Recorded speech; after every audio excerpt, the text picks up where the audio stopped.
Fantastic. Thanks, Andy. Hi, everyone, and thank you for joining today's webinar. I'm Aaron Revelle, the Managing Director of Pursuit Minerals, and we've just prepared a short presentation, just getting some of the presences out of the way with our forward-looking statements.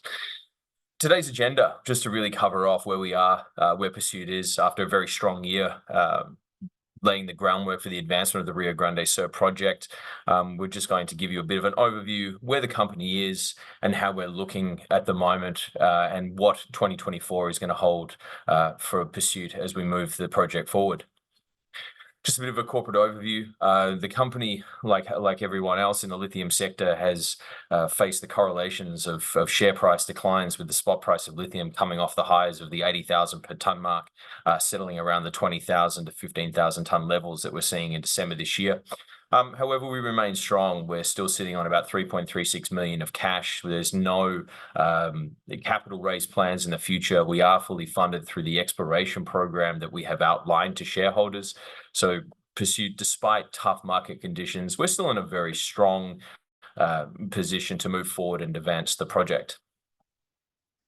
Key highlights that have really occurred with the project, obviously for us, is that delineation and announcement of the maiden JORC resource.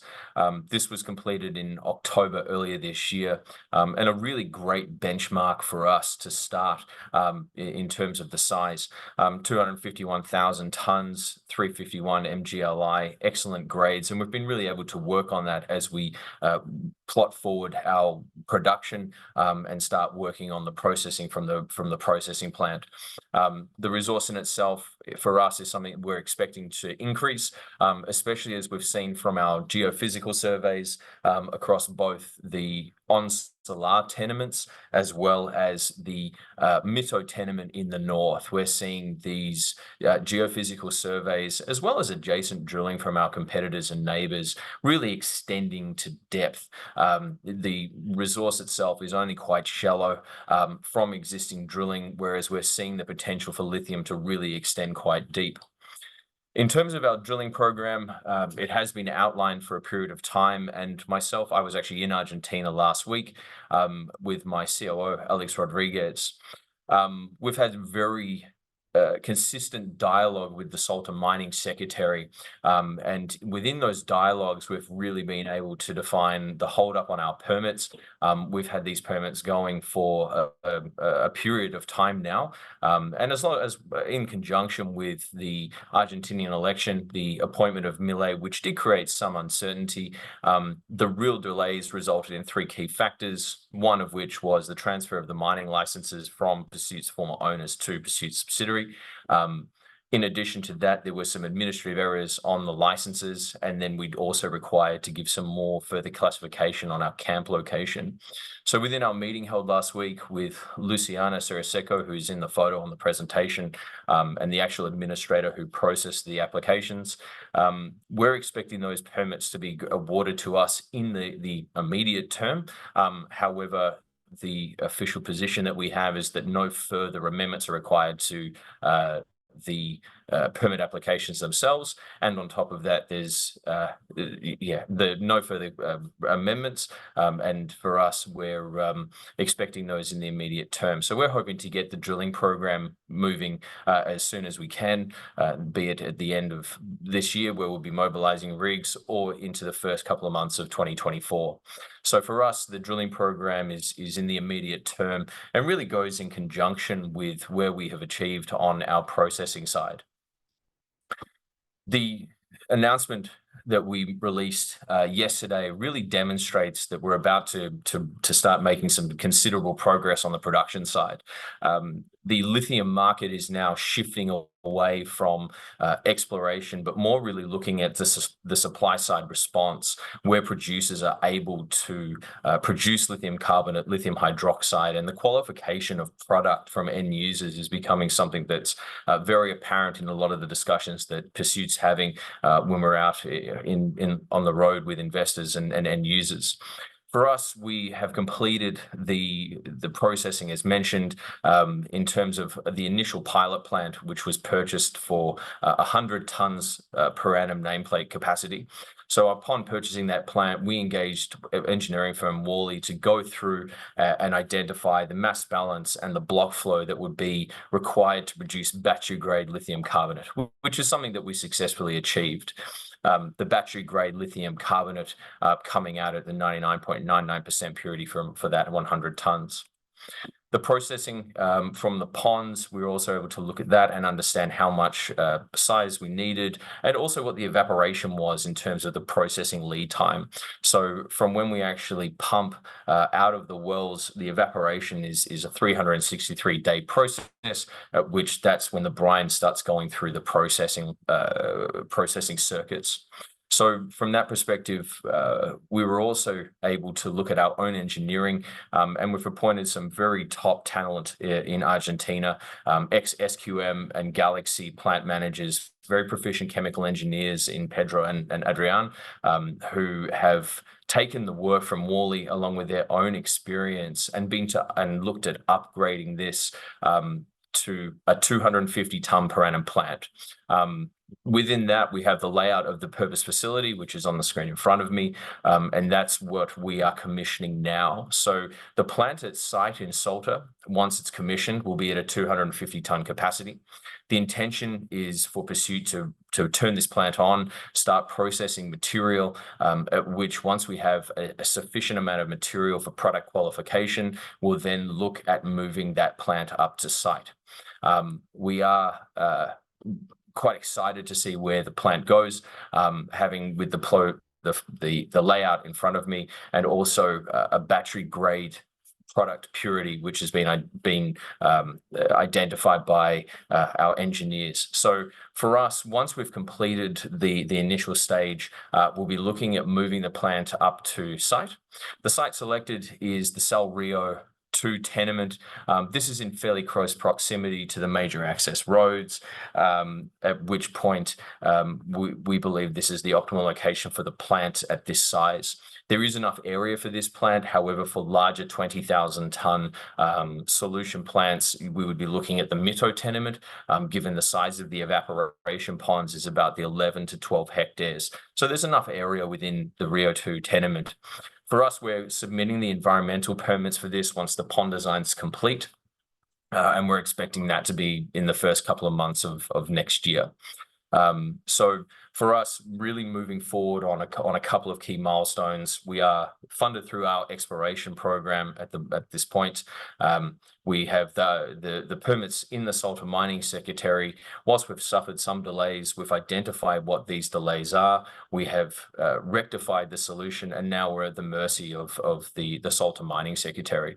We're very fortunate to have good continual dialogue with our team in Salta, and we're rapidly advancing these permits fairly quickly, in fact, considerably faster than most of our peers have been able to in the market.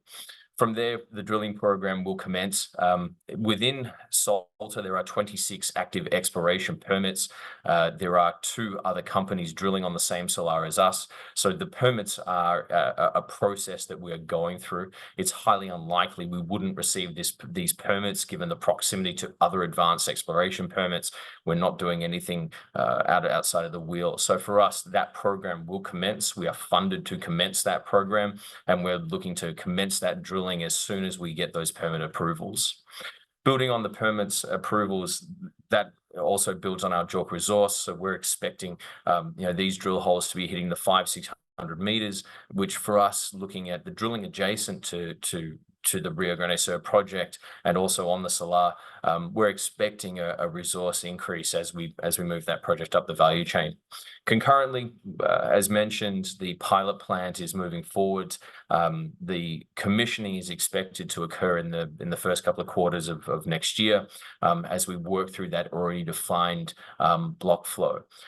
This is quite a critical path for Pursuit, and quite an important milestone, as once you're developing and processing product at the smaller levels, that really provides that opportunity to then looking at scaling the plant, proof of concept, and also some early cash flow potential in terms of the sale of that 250 tons, either into the spot market or on a longer term contract.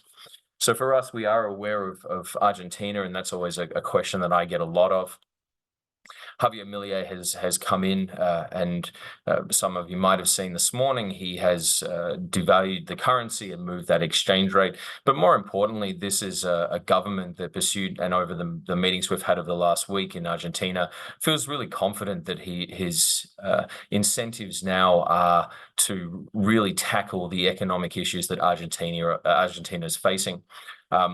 In a surprise move, he appointed Luis Caputo, who was a Wall Street veteran, very market friendly, and part of Macri's administration between 2015 and 2019. So looking at the country, we've seen the new president move away from some of his more hardline policies to really look at more market-friendly initiatives. And his key objective, more than anything, is really tackling inflation. So for us, whilst there is some commentary about dollarizing the economy and things like that, we don't really expect this to happen in the near term. There's a lot of obstacles for these radical policies to be implemented. However, we do see more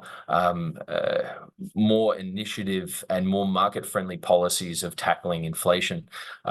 Also, more importantly, there was an announcement this morning that the government's very much looking at tackling the currency controls and removing those, which is something that's really positive for Pursuit. There's ongoing dialogue with the IMF. Removing the currency controls allows a much more market-friendly business economy, moving currency in and out, which for us as an eventual exporter is quite favorable. So whilst Argentina has probably some pain to go ahead over the next coming months, the longer-term forecast at the back end of next year is looking like inflation will go down. It's looking like currency controls will be lifted and market-friendly policies are going to be introduced. Conversely, the lithium market remains very strong in terms of the long-term fundamentals. If you're looking at the supply and demand curves, the long-term demand of lithium is really starting to hit, that's about 3.6 million tons by 2030. From that perspective, there is a very big emphasis on what mines will actually meet that supply side response. And we're starting to see that in the EV supply chains.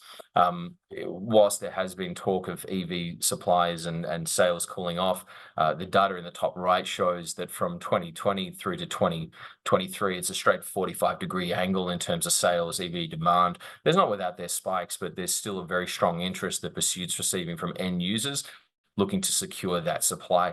And that's a thematic that we're seeing in terms of the offtake discussions from the plant, is that people are very looking forward to the 2025, 2027, 2030 milestones of where they're securing their supply from as they look to build out these supply chains and adapt the EV requirements.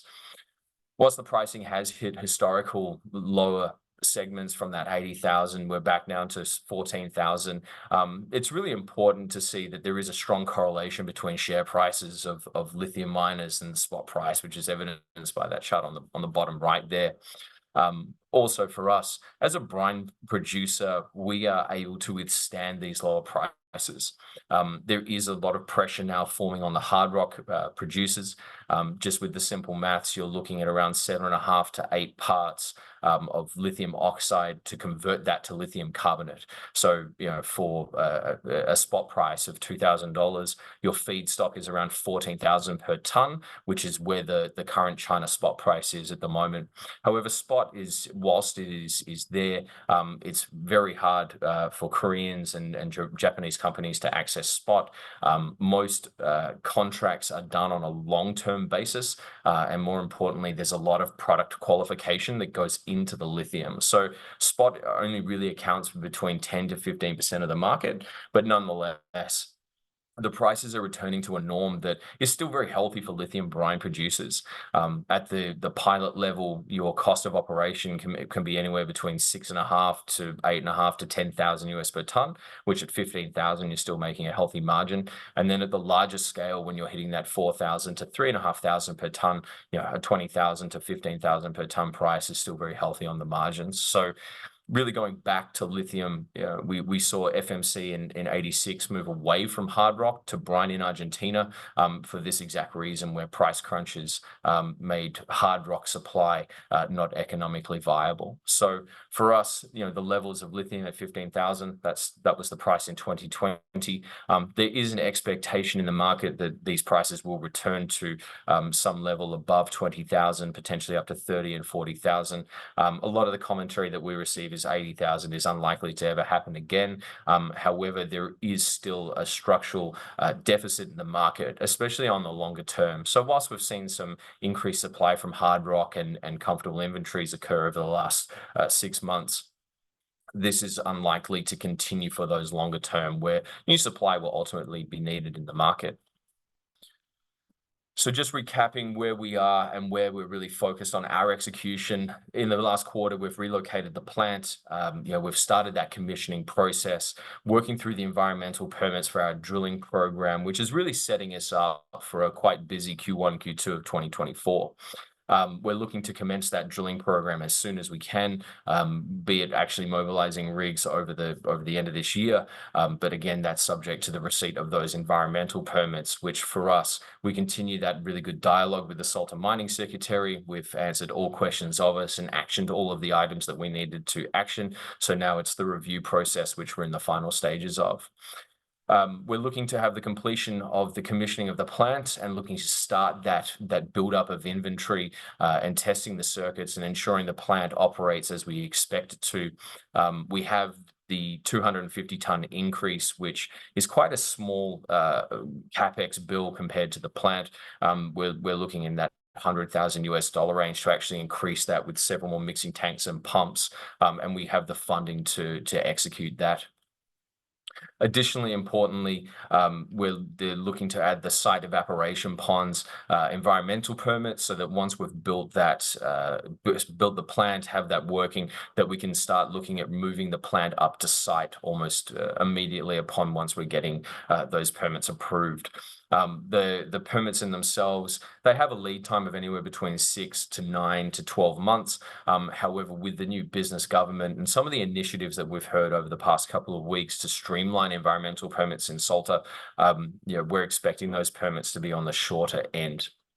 It was very positive last week to hear the new government initiative of taking out certain judicial figures involved in that permitting process, really looking to streamline permits within the Salta Mining Secretary, not using the Salta Mining Judge. So that should expedite those permits and the processes involved. Towards the end of the year, we're looking at the DFS, which is really dependent on the resource and the completion of our drilling program. Once we have a better idea of what that overall resource is, we'll be looking at the evaluation of several studies, the 10, 20, 25,000 ton level. So for us, there's some really key milestones there in terms of which commencement of that drilling program, looking at the drilling assays, a potential resource upgrade in terms of the project in itself. On top of that, we have the processing, which is a pretty key defining mark for us, being able to be a lithium carbonate producer and actually produce battery grade material, which starts with the commissioning of that plant and the first product for quality control and quality assurance with end users. We'll also be looking at potential offtake options. The company has received expressions of interest from quite a variety of parties, all looking to secure the lithium carbonate, from end users in the electric vehicle space to trading companies through to other end users in Asia as well. So for us, we'll be evaluating those proposals and looking at what benefit they can be to pursue with our development plans as we move forward. There's also our Mito tenement, which we are currently in the process of converting that into a mine, which we'll be looking to be drilling that at the back end of next year as well. So for Pursuit, there's some very clear re-rating milestones on the horizon over the next 12 months around our exploration, our resource and its potential increase, our production, and the associated milestones with that, but also our BFS, and looking for how we can complete that study for a much larger commercial scale operation. Any questions? Well, So just if you can just go back on slide 17, just with that timeline, a question came through on the drilling. So can you just reiterate? So I think that it might have been a little bit misunderstood by someone online. I understood it, so it's I've just seen starting the now. question. Yeah, just in the question. So the drilling is we're looking, our internal expectation is that will start in actually properly drilling in Q1 2024. We're looking at still mobilizing rigs this year, where the rigs will actually mobilize, the permits will be received, and we will commence operations. However, again, this is us being beholden to the mining secretary. Pursuit has great relationships with key stakeholders within the secretary itself. We were there last week as shown, and whilst we are given this feedback from the mining secretary and we rely on their timelines, it is ultimately their decision and how they move forward. So we've answered all of the concerns and queries that have come out of the initial applications. From just in a timing perspective, most applications have been taking between 9 and 12 months. We've been able to get these through in about 5. From which we're expecting those to be granted in the near term, immediate term in the next coming weeks. However, with that feedback, that's subject to change. As for Pursuit, we need to maintain being a good corporate citizen in Salta, maintaining our relationships with the mining secretary. And again, we're beholden to them on when those permits are actually granted. So that's really where we're looking forward with our drilling program. It would be Q1 that we'd start to see results, not June next year. There was also another question feeling about the general election in Argentina affecting Pursuit's operations. The election in itself is something we're quite positive about. The Milei's policies are becoming much more market friendly than first anticipated. The radicalization of the dollar economy has really been toned down in his rhetoric. His cabinet appointments are ex-Wall Street veterans who are very market friendly, and we're seeing that in their policies. Whilst the announcements this morning were very radical and shock, it's largely the viewpoint of most Argentinians that these are the policies they need to return the budget to fiscal surplus and meeting their IMF target obligations and lowering inflation. So for us, we have some inbuilt hedges where a lot of our contracts are actually already in US dollar, so the US dollar amount is then reflected in the pesos, and we have those discussions. But our drilling contractor is a US dollar contract. Most of the pilot plant operations are US dollar contracts as well. So there are some built-in hedges there, but also the important thing is to remember that Salta, the province, is that's who controls the mining code and the the provinces monitor and deal with the mining tenements and mining within their province. So for us, whilst Milei's policies work on a federal level, there is some separation between the mining sector, outside obviously US dollars and currency controls and things like that. The Salta Mining Secretary is the governing body, and we've seen various governments left to right where companies have been able to get into commercial production. Alchem, which was our cobre, started in 2007, 2008. I think they've been through 5 different presidents from the left, from the right, probably far left, far right. Yet they're a commercial operation that's merging with Livent. So from that perspective, we're very positive about the Argentinian president. We're looking forward to see the next 6 months to see where the measures that are announced go, and hopefully that tackles the inflation problems and just makes the operating climate much easier for foreign companies like ourselves. I think that's it. I think that's it, Aaron. Thank you so much. That was a great update, and we have recorded this, so anyone that missed it will be able to watch the replay. awesome. Thank you.